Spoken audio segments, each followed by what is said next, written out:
My dear friends, ಕೆಲವರು comment ಮಾಡಿದ್ರು. ಅಂದರೆ ಓದ್ತಾ ಇರೋ ಬುಕ್ಸಿಗೂ ಮತ್ತು ಯಾರಾದರೂ ಬೇರೆಯವ್ರು ಸಜೆಸ್ಟ್ ಮಾಡಿದರೆ ಆ ಬುಕ್ಕಿನೂ ಕಂಪೇರ್ ಮಾಡಿ ಇದು ಬೆಟರಾ ಅಥವಾ ಅದು ಬೆಟರಾ ಅಂತ ಕಂಪೇರ್ ಮಾಡಿ ಕೇಳ್ತಾ ಇದ್ರು. ಆ್ಯಂಡ್ ಒಂದೇ ಸಬ್ಜೆಕ್ಟ್ನ ಇನ್ನು ಒಂದೇ ಡೇ ಎಲ್ಲ ಓದಬೇಕಾ ಹೇಗೆ ಅಂತ ಕೇಳ್ತಾ ಇದ್ರು. ನನ್ನ ಪರ್ಸ್ನಲ್ ಆಗಿ ಹೇಳಬೇಕು ಅಂತಂದರೆ, ಫಸ್ಟ್ ಬುಕ್ಸ್ ಯಾವುದೇ ಹೇಳಿ ನಿಮ್ಮ ಹತ್ರ ಪ್ರೆಸೆಂಟ್ ಇದೆ, ಆಲ್ರೆಡಿ ಒಂದ್ಸಲ ರೀಡಿಂಗ್ ಕೊಟ್ಟಿದ್ದೀರಾ ಅಂದರೆ ಅದೇ ಬುಕ್ನೇ ರೆಫರ್ ಮಾಡಿ. ಯಾಕೆ ಅಂತಂದರೆ, ಒಂದು ಎಕ್ಸಾಂಪಲ್ ಕೊಡ್ತೀನಿ ನೋಡಿ. ಈಗ ನಮ್ಮ ಮನೆ ಹೇಗೆ ಇದ್ರು ಓಕೆನಾ, ಚೆನ್ನಾಗಿರದೇ ಇದ್ರು ನಮ್ಮ ಮನೆಯೇ ನಮ್ಗೆ ಇಷ್ಟ ಆಗುತ್ತಾ? ನಾವು ಅಪೋಸಿಟ್ ಮನೆ ತುಂಬ ಚೆನ್ನಾಗಿದೆ, ದೊಡ್ಡ ಮನೆ ಅಂತೇಳಿ ಹೋಗಿ ಅವ್ರ ಮನೇಲಿ ಇರೋಕ್ಕಾಗುತ್ತಾ? ಎಷ್ಟು ದಿನ ಇರ್ಬೋದು? 1 ದಿನ 2 ದಿನ. ಸೇಮ್ ಅದೇ ಥರನೇ ನಾವು ಒಂದ್ಸಲ ರೀಡಿಂಗ್ ಕೊಟ್ಟಿದ್ದೀವಿ, ಆ ಬುಕ್ಕನ್ನ ನಂಬಿದ್ದೀವಿ ಅಂದರೆ ಆ ಬುಕ್ ಯಾವತ್ತೂ ಕೈ ಕೊಡಲ್ಲ. ನಮ್ಮ ಮನೆ ಥರ ಅನ್ಕೋಬೇಕು ಆ ಬುಕ್ನ.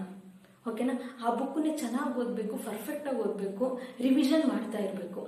ಓಕೆ, ಯಾವುದನ್ನು ಎಲ್ಲ ಬುಕ್ಕಲ್ಲೂ ಅದೇ ಇರುತ್ತೆ, ಸ್ವಲ್ಪ ಚೇಂಜಸ್ ಇರುತ್ತೆ ಅಷ್ಟೇ. ಅವರು ಬರೆದಿರೋ ರೀತಿ ಚೇಂಜ್ ಇರುತ್ತೆ ಅಷ್ಟೇ.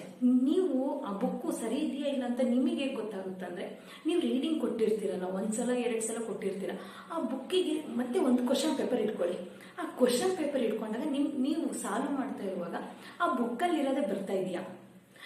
ಬರ್ತಾ ಇದೆ ಅಂದಮೇಲೆ 100% ಅದೇ ಕರೆಕ್ಟ್, ಆ ಬುಕ್ಕು ಕರೆಕ್ಟ್ ಇದೆ. ಯಾರೇ ಬರೆದಿದ್ರು ಪರವಾಗಿಲ್ಲ, ನೀವು ಓದಿರೋದ್ರಲ್ಲೇ ನಿಮ್ಮ ಕ್ವಶನ್ಸ್ ಎಲ್ಲ. ಇವಾಗ ಎಕ್ಸಾಂಪಲ್ ಹಿಸ್ಟ್ರಿ ಕ್ವಶನ್ ಪೇಪರಲ್ಲಿ ಸಾಲ್ವ್ ಮಾಡಬೇಕು, ಒಂದು 5-6 ಕ್ವಶನ್ ಪೇಪರ್ ನೀವು ಸಾಲ್ವ್ ಮಾಡಿರ್ತೀರಾ. ಸಾಲ್ವ್ ಮಾಡಿದಾಗ ಗೊತ್ತಾಗುತ್ತೆ, ಹೌದು ಇದು ನನ್ನ ಸಿಲೆಬಸ್ಸಲ್ಲಿ ಮುಗ್ದಿದೆ, ನಾನು ಓದಿದ್ದೀನಿ ಅನ್ನೋ ನಂಬಿಕೆ ನಿಮಗೆ ಬರುತ್ತೆ. ಕ್ವಶನ್ ಪೇಪರ್ ಸಾಲ್ವ್ ಮಾಡುವಾಗ ನಿಮಗೆ ಗೊತ್ತಾಗುತ್ತೆ, ನಾನು ಸಿಲೆಬಸ್ಸಲ್ಲಿ ಮುಗಿಸಿದ್ದೀನಿ, ಹೌದು ಇದು ಕರೆಕ್ಟ್ ಇದೆ ಅಂತ.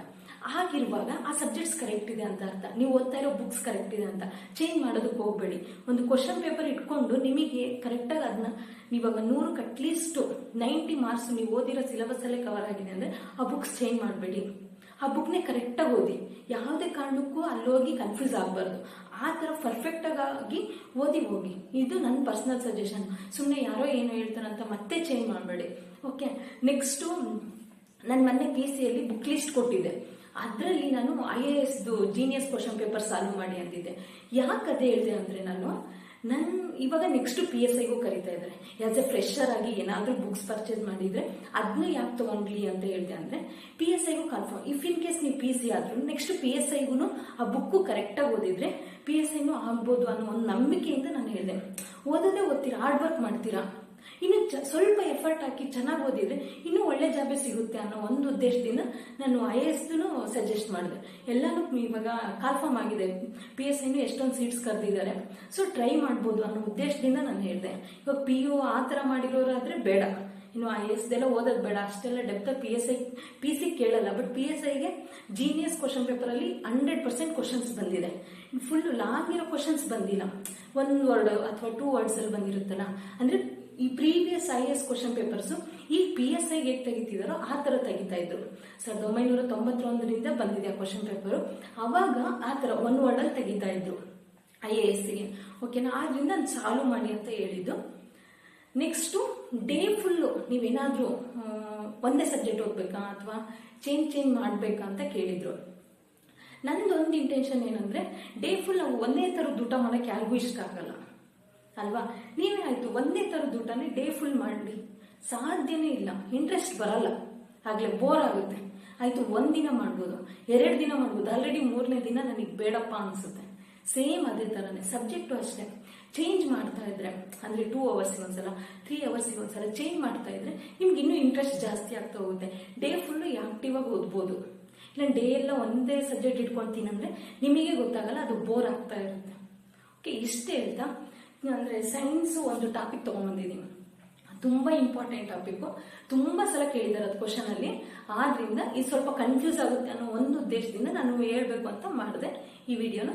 ನೋಡಿ, ಒಂದು ಎಲೆಕ್ಟ್ರೋಮ್ಯಾಗ್ನೆಟಿಕ್ ವೇವ್ಸ್ ಎಷ್ಟಿದೆ, ಕ್ವಶನ್ಸ್ ಯಾವ್ಯಾವ ಥರ ಕೇಳ್ತಾರೆ ಅಂದರೆ, ಎಲೆಕ್ಟ್ರೋಮ್ಯಾಗ್ನೆಟಿಕ್ ವೇವ್ಸು ಅದರಲ್ಲಿ ಫ್ರೀಕ್ವೆನ್ಸಿನ ಈ ಡಿಗ್ರೀಸಿಂಗ್ ಆರ್ಡರಲ್ಲಿ, ಮತ್ತು ವೇವ್ ಲೆಂತ್ನ ಡಿಗ್ರೀಸಿಂಗ್ ಆರ್ಡರಲ್ಲಿ ಕೆಲವು ವೇವ್ಸ್ ಕೊಟ್ಟು 4-5 ವೇವ್ಸ್ ಕೊಟ್ಟು ಆಪ್ಷನ್ಸ್ ಕೊಟ್ಟು ಹೇಳ್ತಾರೆ. ಡಿಗ್ರೀಸಿಂಗ್ ಆರ್ಡರಲ್ಲಿ ಬರೀರಿ, ಇದರಲ್ಲಿ ವೇವ್ ಲೆಂತ್ ಯಾವ್ದು ಜಾಸ್ತಿ ಇದೆ, ಫ್ರೀಕ್ವೆನ್ಸಿ ಯಾವ್ದು ಜಾಸ್ತಿ ಇದೆ, ಮತ್ತೆ ಎಲ್ಲೆಲ್ಲಿ ಯೂಸ್ ಮಾಡ್ತಾರೆ. ಈ ಥರ ಕ್ವಶನ್ ತುಂಬ ಸಲ ಬಂದಿದೆ ಎಕ್ಸಾಮ್ಸಲ್ಲಿ. ಆದ್ರಿಂದ ನಾನು ಈ ಚಾಪ್ಟರ್ ತಗೊಂಡೆ.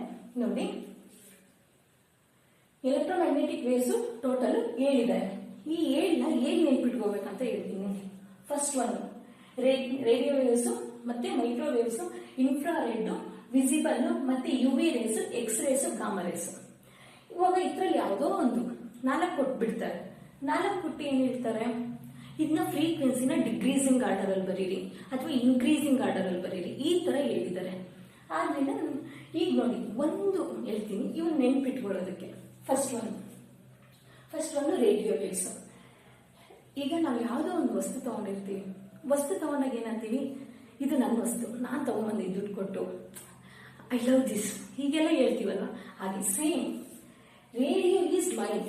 ಓಕೆನಾ, radio is mine, I love you. ಓಕೆನಾ, ರೇಡಿಯೋ ಹೇಳ್ತಾ ಇದ್ದಾರೆ, ನಾನು ರೇಡಿಯೋ ತಗೊಂಡ್ಬಂದಿದ್ದೀನಿ. ಚಿಕ್ಕವರಿದ್ದಾಗ ಏನೇ ತಂದ್ರು ನಾವು ಹಾಗೆ ಹೇಳೋದು, ಅದ್ ನಿಡ್ಕೊಂಡು ಯಾವಾಗಲೂ ಅದ್ರ ಬಗ್ಗೆನೇ ಮಾತಾಡ್ತಾ ಇರ್ತೀವಿ. Radio your mind, okay, I love you. ಈ ತರ ಹೇಳುವಾಗ ನಮ್ಮ ಮಾಮ ಜೆರಾಕ್ಸ್ ಶಾಪ್ ಇಟ್ಟಿರ್ತಾರೆ, ಗಾಮ ಹತ್ರ ಮಾಮ ಅಂತ ಹಾಕಿ ಜೆರಾಕ್ಸ್ ಶಾಪ್ ಇಟ್ಟಿರ್ತಾರೆ. ನಮ್ಮ ಮಾಮ ಬಂದು ಈ ರೇಡಿಯೋನ ನನಗೆ ಬೇಕು ಅಂತ ಕಸ್ಕೊಂಡು ಹೋಗ್ಬಿಡ್ತಾರೆ. ಆದ್ರಿಂದ ಈಗಲೂ ನಮ್ಮ ಮಾಮ ಕಂಡ್ರೆ ನನಗೆ ಕೋಪ. ಇಷ್ಟು ನೆನಪಿದ್ರೆ ಇದು ಯಾವುದೇ ಕಾರಣಕ್ಕೂ ಫ್ರೀಕ್ವೆನ್ಸಿ ಅವ್ರು ಯಾವುದೇ ಕೇಳಿ ಎಲ್ಲಾದ್ರೂ ಕನ್ಫ್ಯೂಸ್ ಮಾಡ್ಕೊಡ್ಲಿ, ಆ ರೇಡಿಯೋ ವೇವ್ಸ್ ಇಂದು ಕರೆಕ್ಟ್ ಫ್ರೀಕ್ವೆನ್ಸಿ ಇನ್ಕ್ರೀಸಿಂಗ್ ಆರ್ಡರ್ ಅಲ್ಲಿ ಡಿಕ್ರೀಸಿಂಗ್ ಆರ್ಡರ್ ಅಲ್ಲಿ ಬರೀಬಹುದು. ಫಸ್ಟ್ ಒನ್ ನೋಡಿ, ಮತ್ತೆ ನೋಡಿ, radio is mine, I love you. U ಅಂದ್ರೆ ರೇಡಿಯೋ ವೇವ್ಸ್. ಲವ್ ಅಲ್ಲಿ ಬರೋದು ಇದೊಂದೇ, ವಿ ಅಷ್ಟೇ ಬರೋದು, ಯು ಏನ್ ಬರಲ್ಲ. ಓಕೆನಾ, I love you. Xerox shop ಇಟ್ಟಿರ್ತಾರೆ ನಮ್ಮ ಮಾಮ, ಗಾಮ ಹತ್ರ ಮಾಮ. ಓಕೆನಾ, I love you. Xerox shop ಇಟ್ಟಿರ್ತಾರೆ ನಮ್ಮ ಮಾಮ, ಜೆರಾಕ್ಸ್ ಶಾಪಿಗೆ ಬೇಕು ಅಂತ ರೇಡಿಯೋನ ಇಸ್ಕೊಂಡು ಹೋಗ್ಬಿಡ್ತಾರೆ. ಇಷ್ಟು ನೆನ್ಪಿಟ್ಕೊಂಡ್ರೆ ಕನ್ಫ್ಯೂಸ್ ಆಗಲ್ಲ. ಓಕೆ, ಇದರಲ್ಲಿ ಫ್ರೀಕ್ವೆನ್ಸಿ ಇನ್ಕ್ರೀಸ್ ಆಗ್ತಾ ಹೋಗುತ್ತೆ. ಓಕೆನಾ, ಫ್ರೀಕ್ವೆನ್ಸಿ ಇನ್ಕ್ರೀಸ್ ಆಗ್ತಾ ಹೋಗುತ್ತೆ. ಓಕೆನಾ, ಇನ್ಕ್ರೀಸ್ ಆಗುತ್ತೆ. ಆದ್ರೆ ಇದು ವೇವ್ ಲೆಂತ್ ಇದೆಯಲ್ಲ, ವೇವ್ ಲೆಂತ್ ಡಿಕ್ರೀಸ್ ಆಗುತ್ತೆ. ಓಕೆನಾ, ಇಷ್ಟು ನೆನ್ಪಿಟ್ಕೊಳ್ಳಿ ಸಾಕು. ಹೇಗೆ ಅಂತ ಹೇಳ್ತೀನಿ ನೋಡಿ. ಈಗ ನೋಡಿ, ಇದು ರೇಡಿಯೋ ವೇವ್ಸ್. ಸ್ಟಾರ್ಟಿಂಗು ನೋಡಿ, ಇವೆರಡರ ಮಧ್ಯೆ ಇರುವಂತಹ ಈ ವೇವ್ ಸೈಕಲ್ಸ್ ಮಧ್ಯೆ ಇರುವಂತಹ ಡಿಸ್ಟೆನ್ಸ್ ನ ನಾವು ವೇವ್ ಲೆಂತ್ ಅಂತ ಕರಿತೀವಿ.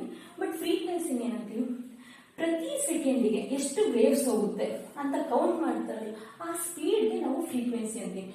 Wave cycles per second. Okay, ಒಂದು ಸೆಕೆಂಡ್ಗೆ ಎಷ್ಟು ವೇವ್ ಸೈಕಲ್ಸ್ ಮೂವ್ ಆಗುತ್ತೆ ಅನ್ನೋದೇ ಫ್ರೀಕ್ವೆನ್ಸಿ. ಓಕೆ, ಹೇಳಿದೆ. ಇನ್ನು ವೇವ್ ಲೆಂತ್ ಹೋಗ್ತಾ ಇಲ್ಲಿ ಡಿಕ್ರೀಸ್ ಆಗ್ತಾ ಹೋಗುತ್ತೆ.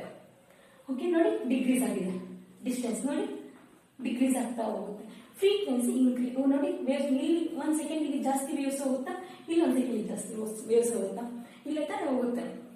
ಆದ್ರಿಂದ ಫ್ರೀಕ್ವೆನ್ಸಿ ಇನ್ಕ್ರೀಸ್ ಆಗ್ತಾ ಹೋಗುತ್ತೆ. ಓಕೆ, ಇಷ್ಟ ಆದ್ಮೇಲೆ ಇದರಲ್ಲಿ ಕೇಳ್ತಾರೆ, ಯೂಸಸ್ ತುಂಬಾ ಸಲ ಕೇಳಿದ್ದಾರೆ. IRS ಯೂಸ್ ಮಾಡ್ತಾರೆ, ರೇಡಿಯೋ ವೇವ್ಸ್ ಯೂಸ್ ಮಾಡ್ತಾರೆ, ಈ ತರ ಕೇಳಿದ್ದಾರೆ. ಓಕೆ, ನಾನು ಇದನ್ನು ನೆನ್ಪಿಟ್ಕೊಂಡಿದ್ದೆ. UV-rays ಇವಾಗ ಆಲ್ಮೋಸ್ಟ್ ಫೇಮಸ್ ಆಗ್ತಿದಲ್ವಾ, ಯಾಕಂದ್ರೆ ಓಝೋನು ಅದು ಅಂತ ಪರಿಸರ ಬೇರೆ ಈ ತರ ಆಗ್ತಿದೆ, ಮಾಲಿನ್ಯ ಆಗ್ತಿದೆ ಅಂತ. ಇದನ್ನ ಕಂಡುಹಿಡಿದಿರೋರು ರಿಟ್ಟರ್. UV-rays ನ ಓಝೋನು ಇಟ್ಕೊಳ್ಳುತ್ತೆ. ಸೊ ರಿಟ್ಟರ್ ಇಟ್ಕೊಳ್ತೆ, ಇಟ್ಟರ್ ಅಂತ ನೆನ್ಪಿಟ್ಕೊಳ್ಳಿ. ನಾನು ಏನಕ್ಕೆ ಹಿಂಗೆ ಹೇಳ್ತಾ ಇದ್ದೀನಿ ಅಂದ್ರೆ, ಒಂದ್ಸಲ PSIಗೆ ಅನ್ಸುತ್ತೆ, ಏನು ವಾಟ್ಸಪ್ ಫೌಂಡರ್ಸ್ನ ಕೇಳ್ಬಿಟ್ಟಿದ್ರು. ನಾನೇನ್ ಮಾಡ್ಬಿಟ್ಟಿದ್ದೆ ಅಂದ್ರೆ, ಸುಮ್ಮನೆ ಅಂದ್ರೆ ನಾನು ಯಾವಾಗಲೇ ಓದಿದ್ರು ಸುಮ್ಮನೆ ಇಮ್ಯಾಜ್ ಮಾಡ್ಕೊಂತಾನೆ ಓದ್ತೀನಿ, ಯಾವಾಗಲೂ ಸುಮ್ಮನೆ ನೆಗ್ಲೆಕ್ಟ್ ಆಗಿ ಓದ್ತಿರ್ಲಿಲ್ಲ.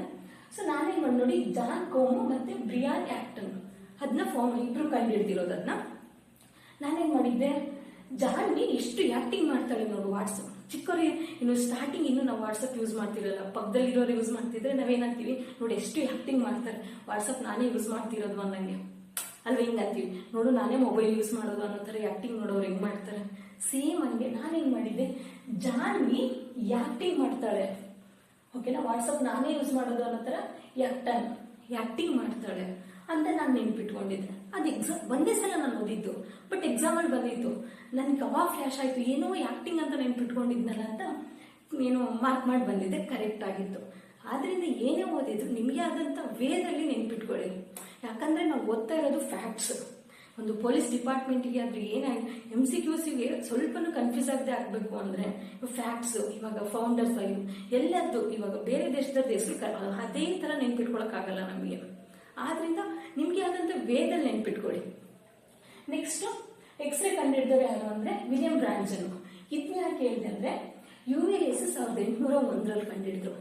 ಅದು ಆಗಿ 3 ವರ್ಷಕ್ಕೆ ಈ ರಾಂಜನ್ಗೆ ನೋಬೆಲ್ ಪ್ರೈಸ್ ಬಂದಿದೆ. Nobel prize important. ಕೆಲವು ಸೈಂಟಿಸ್ಟ್ ಇಂದು ಕೇಳಿದ್ರು ಕೇಳ್ಬೋದು, ಇವಾಗ ಐನ್ಸ್ಟೀನ್ ಆಗಿರ್ಬೋದು ಇವ್ರದ್ದು. ಓಕೆನಾ, ಕೆಲವು ಇಂಪಾರ್ಟೆಂಟ್ ಇರೋ ಸೈಂಟಿಸ್ಟ್ ನೋಬೆಲ್ ಪ್ರೈಸ್ ಇಯರ್ಸ್ ನೋಡ್ಕೊಂಡಿರಿ. ಓಕೆನಾ, 1901 ಇದಾಗಿ 100 ವರ್ಷಕ್ಕೆ ಇವ್ರಿಗೆ ನೋಬೆಲ್ ಪ್ರೈಸ್ ಬರುತ್ತೆ. ಈ ತರ ಇಯರ್ ಕಂಪೇರ್ ಮಾಡ್ತಾ ಓದಿ. ಓಕೆ, ನೆಕ್ಸ್ಟ್ ಇದಾದ ತಕ್ಷಣ ಓಕೆ ಇದು ನೆನ್ಪಿಟ್ಕೊಂಡ್ರಲ್ವಾ. ಓಕೆನಾ, ರೇಡಿಯೋ ಈಸ್ ಮೈನ್. ಓಕೆನಾ, mine, radio is mine, I love you. ಆಗ ಜೆರಾಕ್ಸ್ ಶಾಪ್ ಇಟ್ಟಿರುವಂತ ನಮ್ಮ ಮಾಮ ಬಂದು ರೇಡಿಯೋ ಕಸ್ಕೊಂಡ್ಬಿಡ್ತಾರೆ ಇಷ್ಟೇ. ಆಗ ಫ್ರೀಕ್ವೆನ್ಸಿನ ಇನ್ಕ್ರೀಸ್ ಅಲ್ಲಿ ಇರುತ್ತೆ, ಏನು ವೇವ್ ಲೆಂತ್ ಡಿಗ್ರೀಸ್ ಅಂಕಲ್ ಇರುತ್ತೆ. ಅಷ್ಟು ನೆನಪಿಟ್ಕೊಳ್ಳಿ. ಇದರಲ್ಲಿ 4 ಕ್ವಶನ್ಸ್ ಬಂತು. ಓಕೆ, ನೆಕ್ಸ್ಟ್ ಹತ್ರ ಯೂಸಸ್ ಹೇಳಿದ್ದಾರೆ, ತುಂಬಾ ಸಲ ಯೂಸಸ್ ಕೇಳಿದ್ದಾರೆ. ಅದರಿಂದ ಫಸ್ಟ್ ಒನ್ ನೋಡಿ. ಈಗ ಎಕ್ಸ್ರೇ ಏನು ಅಂದ್ರೆ ಇವಾಗ ದೇಹದಲ್ಲಿ ಇವಾಗ ಶೂಟ್ ಮಾಡಿದಾಗ ಗುಂಡು ಆಗಿರ್ಬೋದು, ಇವಾಗ ಏನೋ ಮಳೆಗಳು ಚುಚ್ಚಿರೋದು ಏನೇ ಆಗಿರ್ಬೋದು. ಓಕೆ, ಇವಾಗ ನಾಳೆ ನಾವು ನುಂಗ್ಬಿಡ್ತೀವಿ ಸಡನ್ಲಿ ಗೊತ್ತಿಲ್ಲದೆ, ಅದನ್ನ ಎಲ್ಲ ಸರ್ಚ್ ಮಾಡೋದಕ್ಕೆ ನಾವು ಎಕ್ಸ್ರೇ ಯೂಸ್ ಮಾಡ್ತೀವಿ. ದೇಹದಲ್ಲಿರುವಂತಹ ಪರಕೀಯ ವಸ್ತುಗಳನ್ನ ಯಾವುದೇ ಆಗಿರ್ಬೋದು, ಚಿಕ್ಕ ಮಕ್ಕಳು ನಾಳೆ ನುಂಗ್ಬಿಡ್ತವೆ, ಅದನ್ನೆಲ್ಲ ಕಂಡುಹಿಡಿಯೋದಕ್ಕೋಸ್ಕರ ಎಕ್ಸ್ರೇನ ಯೂಸ್ ಮಾಡೋದು. ಓಕೆ, ನೆಕ್ಸ್ಟ್ ಹರಳುಗಳ ರಚನೆನ ಓಕೆನಾ ಅಧ್ಯಯನ ಮಾಡೋದಕ್ಕೋಸ್ಕರ ಎಕ್ಸ್ರೇ ಯೂಸ್ ಮಾಡ್ತಾರೆ ಅಷ್ಟೇ. ಯಾವುದೇ ಇಂಪಾರ್ಟೆಂಟ್ ಏನು ಇರಲಿಲ್ಲ. ನೆಕ್ಸ್ಟ್ ಹಾಸ್ಪಿಟಲ್ ಗೊತ್ತಾಗುತ್ತೆ ಎಕ್ಸ್ರೇ ಎಲ್ಲೆಲ್ಲಿ ಯೂಸ್ ಮಾಡ್ತಾರೆ ಅಂತ. ನೆಕ್ಸ್ಟ್ ಏನು UV race.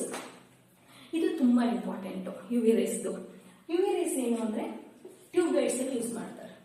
Okay, next artificial ಯಾವುದು, ನ್ಯಾಚುರಲ್ ಗೋಲ್ಡ್ ಯಾವುದು, ಡೈಮಂಡ್ ಆಗಿರ್ಬೋದು, ಎಲ್ಲ ಇವಾಗ ಆರ್ಟಿಫಿಷಿಯಲ್ ಅಲ್ಲಿ ಬರ್ತಿದೆ. ಗೋಲ್ಡ್ ಎಲ್ಲ ಫುಲ್ ಮಾಡ್ಬಿಡ್ತಾರೆ. ಆದ್ರಿಂದ ಅದು ಆರ್ಟಿಫಿಷಿಯಲ್ ಅಥವಾ ನ್ಯಾಚುರಲ್ ಅಂತ ಐಡೆಂಟಿಫೈ ಮಾಡೋದಕ್ಕೆ UV ರೇಸ್ ಯೂಸ್ ಮಾಡಿ. ತುಂಬಾ ಎಕ್ಸಾಮ್ ಅಲ್ಲಿ ಕ್ವಶನ್ ಬಂದಿದೆ. ಕೆಲವರು IRS ಆಗ್ಬಿಡ್ತಾರೆ, ಕನ್ಫ್ಯೂಸ್ ಆಗುತ್ತಲ್ವಾ. ಆದ್ರಿಂದ ನಾವೇನ್ ಮಾಡ್ಬೇಕು, UV ಅಂದ್ರೆ ಏನು, ನೀನು ನನ್ ಗೋಲ್ಡ್ ತಗೊಂಡು ಹೋಗ್ಬಿಟ್ಟೆ. ಓಕೆನಾ, ಬೈತೀವಿ ಏನೋ ನಮ್ಮ ಅಕ್ಕನ ಸಿಸ್ಟರ್ಸ್ ಆಗಿರ್ಬೋದೇ, ನನ್ ಗೋಲ್ಡ್ ನೀನ್ ಯಾಕೆ ತಗೊಂಡೋದೆ. ಸೇಮ್ ಅಂದ್ರೆ ಏನು, ನೀನ್ ಯಾಕೆ ತಗೊಂಡೋದೆ ಗೋಲ್ಡು, ನನ್ನದು ಗೋಲ್ಡು, ಮುಗೀತು. ಗೋಲ್ಡ್ ಆರ್ಟಿಫಿಷಿಯಲ್ ನ್ಯಾಚುರಲ್ ಅಂತ ಕಂಡುಹಿಡಿಯೋದಕ್ಕೆ ಇನ್ಯಾವ್ದು ಯೂಸ್ ಮಾಡ್ತೀವಿ, UV ರೇಸ್. ಯಾವುದೇ ಕಾರಣಕ್ಕೂ ಕನ್ಫ್ಯೂಸ್ ಆಗಲ್ಲ ಅಲ್ವಾ. ಸರಿ, ನೆಕ್ಸ್ಟ್ ದ್ವಿತೀಯ ವಿದ್ಯುತ್ ಎಚ್ಚರಿಕೆ ಗಂಟೆಗಳಲ್ಲಿ ಓಕೆನಾ, ಎಲೆಕ್ಟ್ರಿಕ್ ಏನು ಬೆಲ್ಸ್ ಅಲ್ಲೆಲ್ಲ ಇದು UV ರೇಸ್ ಯೂಸ್ ಮಾಡ್ತಾರೆ. ಇವು ತುಂಬಾ ಇಂಪಾರ್ಟೆಂಟ್. ಇವು 3 ನೆನ್ಪಿಟ್ಕೊಂಡಿರಿ. ನೆಕ್ಸ್ಟ್ IR ರೇಸ್ ಅಲ್ಲಿ ಇವಾಗ ಯಾವ್ದು ಯೂಸ್ ಮಾಡ್ತಾರೆ, ಶತ್ರು ಶಿಬಿರ ಪತ್ತೆ ಮಾಡೋದಕ್ಕೆ. ಇದು ಕೇಳಿದ್ದಾರೆ, ಶತ್ರು ಶಿಬಿರ ಪತ್ತೆ ಮಾಡೋದಕ್ಕೆ. ಮತ್ತೆ ಅಣು ರಚನೆಗಳಲ್ಲಿ ಯೂಸ್ ಮಾಡ್ತಾರೆ. ಓಕೆ, ನೆಕ್ಸ್ಟ್ ಪುರಾತನ ವರ್ಣಚಿತ್ರಗಳು ಇಂಪಾರ್ಟೆಂಟ್. ಓಕೆ, ಓಲ್ಡ್ ಇವಾಗ ಸಿಂಧುನಾಗ ಈಗ ಸಿಗುತ್ತೆ ಸಡನ್, ಇವಾಗೆಲ್ಲ ನೋಡ್ತಾ ಇದ್ದೀರಾ. ಓಕೆ, ಅಲ್ಲಿ ಶಿಲೆ ಸಿಕ್ತು, ಇಲ್ಲಿ ಇದು ಆಯ್ತು ಅಂತ ಎಲ್ಲ ಓದ್ತಿರ್ತಾರೆ. ರಾಜನ್ ಶಿಲೆ ಸಿಕ್ತು, ಅದೆಲ್ಲ ಅದನ್ನ ಐಡೆಂಟಿಫೈ ಮಾಡೋದಕ್ಕೆ IR ರೇಸ್ ಯೂಸ್ ಮಾಡ್ತಾರೆ. ನೆಕ್ಸ್ಟ್ ಇನ್ಯಾವುದು, ಮೂಳೆಯಲ್ಲಿ ಸ್ಥಾನ ಪಲ್ಲಟ ಆಗ, ಇವಾಗೆಲ್ಲ ಆಕ್ಸಿಡೆಂಟ್ ಆದಾಗ ಮೂಳೆ ಎಲ್ಲಾದ್ರೂ ಓಕೆನಾ ಸ್ಥಾನ ಪಲ್ಲಟ ಆಗಿದ್ರೆ ಅದನ್ನ ಐಡೆಂಟಿಫೈ ಮಾಡೋದಕ್ಕೆ ಎಕ್ಸ್ರೇನ ಯೂಸ್ ಮಾಡ್ತಾರೆ. ಸಾರಿ ಓಕೆನಾ, IR ರೇಸ್ ಯೂಸ್ ಮಾಡ್ತಾರೆ. ಮೂಳೆಯನ್ನು ಸ್ಥಾನ ಪಲ್ಲಟ, ಯಾವ್ದಾದ್ರು ದೇಹದಲ್ಲಿ ವಸ್ತುಗಳು ನಾಣ್ಯ ಆಗಿರ್ಬೋದು ಏನೇ ಹೋಗಿದ್ರು ಅದಕ್ಕೆ ಎಕ್ಸ್ರೇ ಯೂಸ್ ಮಾಡೋದು. ನೆಕ್ಸ್ಟ್ TV ರಿಮೋಟ್ ಅಲ್ಲಿ ನಾವು ನೋಡಿದೀವಿ, TV ರಿಮೋಟ್ ಇಟ್ಕೊಂಡಾಗ ಸ್ಟಾರ್ಟಿಂಗು ರೆಡ್ ಬಟನ್ ಬರುತ್ತೆ. ಇವಾಗ ರಿಮೋಟ್ ಇದೆ ಅಂದ್ರೆ ಇಲ್ಲಿ ರೆಡ್ ಬಟನ್ ಇರುತ್ತೆ, ಆದ್ರಿಂದ red IR infra red. So TV remote ಅಲ್ಲಿ ರೆಡ್, ಇದು ಒಂದು ಕೆಲವು ಎಕ್ಸಾಂಪಲ್ ಕೇಳಿದ್ದಾರೆ. ಸೊ ರೆಡ್ ಬಟನ್ ಇರುತ್ತೆ, ಆದ್ರಿಂದ IR ರೇಸ್ ಯೂಸ್ ಮಾಡೋದು. ಇಷ್ಟು ನೆನ್ಪಿಟ್ಕೊಂಡು ನೆಕ್ಸ್ಟ್ ಇದು ನೋಡಿ ಗಾಮಾ ರೇಸ್. ಇವಾಗ ಕೆಮಿಕಲ್ ರಿಯಾಕ್ಷನ್ಸ್ ಅಲ್ಲಿ ಓಕೆನಾ ಕ್ರಿಯಾವರ್ಧಕವಾಗಿ ಯೂಸ್ ಮಾಡ್ತಾರೆ ಗಾಮಾ ರೇಸ್ ನ. ನೆಕ್ಸ್ಟ್ ಫೋಟೋ ಎಲೆಕ್ಟ್ರಿಕ್ ಎಫೆಕ್ಟ್ ಅಲ್ಲಿ ಯೂಸ್ ಮಾಡ್ತಾರೆ. ವಿದ್ಯುತ್ ಪರಿಣಾಮ ಉಂಟು ಮಾಡಲು ಈ ಗಾಮಾ ರೇಸ್ ನ ಯೂಸ್ ಮಾಡ್ತಾರೆ. ಇಷ್ಟು ತುಂಬಾ ಸಲ ಕೇಳಿರೋದು ಎಕ್ಸಾಮ್ ಅಷ್ಟೇ, ಇನ್ಯಾವುದು ಕೇಳಿಲ್ಲ. ಇನ್ಯಾವುದು ಈ ಮೈಕ್ರೋ ಆಗಿರ್ಬೋದು, radio waves. Okay, radio waves ಮೇಲೆ ಯೂಸ್ ಮಾಡ್ತಾರೆ. ಟೆಲಿವಿಷನ್ ಮತ್ತೆ ರೇಡಿಯೋ ಬ್ರಾಡ್ಕಾಸ್ಟಿಂಗ್ ಅಲ್ಲಿ ಯೂಸ್ ಮಾಡ್ತಾರೆ. ಅದು ಕೇಳಿಲ್ಲ. ಇಷ್ಟು ಕೇಳಿದ್ರು. ಈ IR ರೇಸ್ ಮತ್ತೆ UV ರೇಸ್ ಇವೆರಡು ಕನ್ಫ್ಯೂಸ್ ಆಗ್ತಿತ್ತು, ಆದ್ರಿಂದ ನಾನು ಮಾಡಿದೆ. ಓಕೆ, ಇಷ್ಟೇ ಆಯ್ತಾ. ನೀವು ಓದಿದ್ದು ಹೇಗೆ ನೆನಪಿರ್ಬೇಕು ಅಂತ ಅಂದ್ರೆ ರಿವಿಷನ್. ಇವತ್ತು ಓದಿದ್ದೀರಾ, ನಾಳೆ ಕಂಪಲ್ಸರಿ ರಿವಿಷನ್ ಮಾಡಿರ್ಬೇಕು. ಅದನ್ನ ರೆಗ್ಯುಲರ್ ಆಗಿ ರಿವಿಷನ್ ಮಾಡ್ತಾ ಇದ್ರೆ ಎಷ್ಟೇ ಕಷ್ಟ ಇದ್ರು ಆ ಸಬ್ಜೆಕ್ಟು ಡೆಫಿನೆಟ್ಲಿ ನೆನಪಿರುತ್ತೆ. ಓಕೆ, ಇಷ್ಟೇ ಆಯ್ತಾ. ನಾನು ವಿಡಿಯೋ ಮುಗಿಸ್ತಿದ್ದೀನಿ. Thank you.